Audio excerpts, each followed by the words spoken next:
So let me move on to the Weir Craftsman before I start talking about opinions and Weir women and things like that. So the Weir Craftsman, they help your Weir. They do things for your Weir. The Weir Singer is the harper. What he does is he helps improve the morale of your Dragon Riders. The Weir Healer will obviously heal your Dragon Riders. The Weir Tanner, what he does is he prevents injury to your Dragon Riders during threadfall. The Weir Herder will will improve the fatigue of your Dragon Riders, and the Miner, what he will do is he will help your Dragon Riders catch thread better. So you notice that there's a rank here, Journeyman C. Your Weir Craftsman, they can have a rank from Journeyman Apprentice, C, B, A, and Master. The higher the rank, the better job they'll do. But you must also understand that they have a morale. And if they have a low morale, no matter how high their rank is, they're going to be no good to you. If they have a low morale, they're not going to do any good for your Weir. So you need to keep the morale up. Your goal is to get their rank up as high as you can. Masters do the best job. It's like 5 points between a Journeyman Apprentice and a Master Craftsman. So especially for your Tanner and your Miner during threadfall, you really want to keep those guys up. During an interval, you can kind of ignore the Miner. He doesn't do anything for you. The Tanner doesn't do anything for you. During an interval, the Weir Singer really is going to do something for you, and the Herder is really going to do something for you. The Weir Herder you want to keep up at all time because your fatigue is always going to be a problem for you. So you definitely want to keep up the Weir Herder. The Weir Healer, keep them up during a pass. You can kind of sort of ignore them during an interval. Maybe you don't want to because people still do get sick during intervals. But during an interval, definitely keep up the Weir Singer. During a pass, absolutely the Tanner and the Miner. So okay, moving on to the major characters. When I say major characters, I'm talking the Weir Women, the Weir Leaders, the Master Craftsmen, and the Lords and Holders, because they are going to count when it comes to the mating flight. I'll explain all this in detail in just a little bit. But during the mating flight, what it does is it compiles your score. It counts the opinions of people. It counts the opinions of all the major characters, and then it gives you a score, and then based on that score, that determines whether you continue on as Weir Leader or not.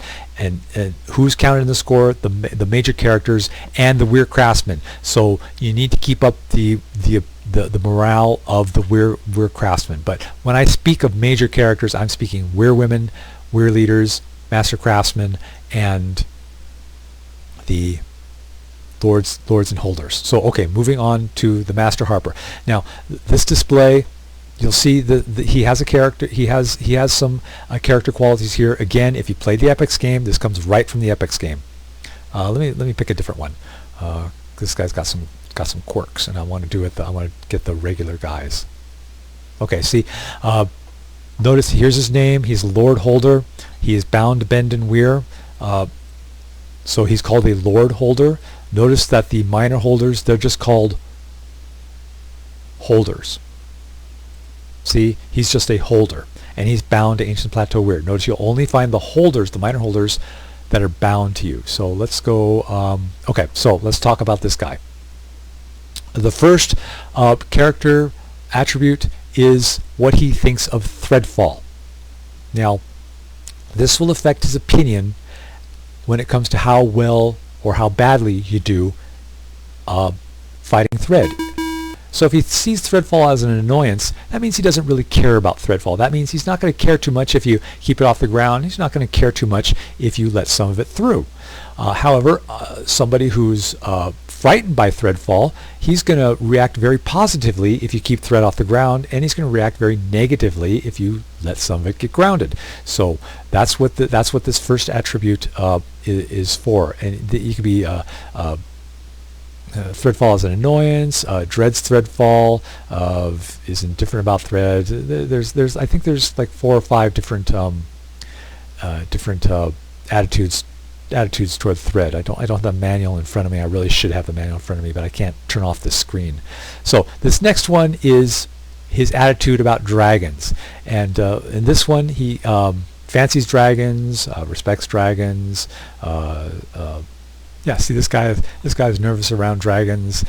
So actually, there's four. There's four different, and they correspond with the colors of the dragons. See, somebody who fancies dragons. When it comes time to negotiate them, you want to send a wing of bronzes because they like dragons. Someone who respects dragons, you want to send a wing of browns. Someone who is nervous around dragons, send a wing of blues, and someone who's frightened by dragons, you send a wing of greens. When I say send a wing of, that means the average color. So if somebody's frightened around dragons, you obviously can't send a wing of 10 green dragons because then you have a green wing leader and a green wing second. You can't do that. So so it's talking about the average color. So all your wing riders should be green. If they're nervous around dragons, the average color should be blue, so you can have some greens in there and some browns in there and stuff like that. So basically the average color, but the wing leader and the wing second, they could be the correct colors. See, all these events, I got to keep resetting everything. So this next one, he respects strength. This refers to, the manual says this refers to violence. That's not really an accurate description. What this means is that how he's going to react to first to casualties during threadfall. So if somebody respects strength, he's going to understand when you lose a Dragonrider 2 or 3 or 5 during threadfall, and he's not gonna ding you for that. Somebody who's a timid fellow, he's going to react very strongly if someone dies during threadfall. So you need to keep your casualties down, especially for the guys who are very timid people. If they're timid and you have a lot of casualties, their opinion of you is going to go down. On the other hand, if you keep the casualties low, their opinion of you is going to go up. So, like I said, very, very complicated, deep game. So this also, I did say there was another aspect of this. This only applies to version 2X. There's an event that happens where you have to correctly respond to a lord holder when he doesn't send his tithes to the weir, and your attitude, how you respond to him, has to correspond with how he feels about violence, whether he's a timid guy, whether he respects strength, honorable, trustworthy, moderation, and it's not. You got to guess right, and I will get into that when we get to that specific event. So this next character trait, an honorable, trustworthy. You see, here's a guy who's a timid fellow, so he's going to react very strongly to violence. And an honorable, trustworthy fellow. Most everyone is an honorable, trustworthy fellow, but this is where the character quirks come in. There's some quirks in there that can make things a little interesting. One of them is he is a vile wretch. That means that he's difficult to be around. If you negotiate with him, your wings will come back with less morale.